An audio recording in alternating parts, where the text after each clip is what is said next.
were too gentle with him. Milo, are you suggesting for 1 second that I do not work as hard as my male colleagues? I take more time off than my male colleagues. Well, I think, and I am not in any way as committed as my male colleagues. I think, and I mean this in the nicest and most complimentary way possible, you're probably atypical in most respects as a sort of workaholic of either gender.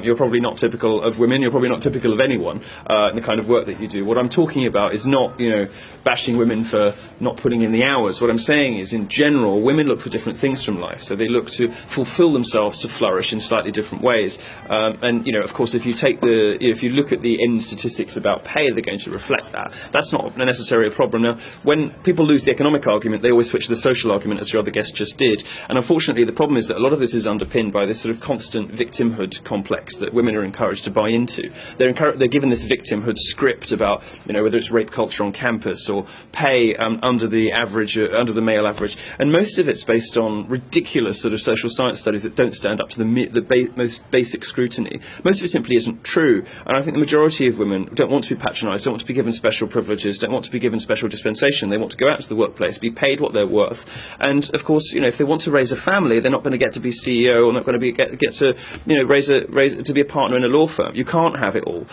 You can't do all of these things. And what really sort of frustrates me, and I think frustrates a lot of ordinary women who, find these sorts of debates a bit dull and a bit mystifying, is that there's some sort of somehow implication always behind the scenes that being, that motherhood is a bad thing, and that it's a bad thing for a woman to aspire to raise a family and to be a mother. Actually, it's sort of one of the most extraordinary things that anybody can accomplish and anybody can do. But there's this sort of assumption that, well, if you do that, then we've got to make sort of special dispensation when you go back to work and pay you more and give you all these benefits and whatever, rather than celebrating the unique things that women can do in society that men can't.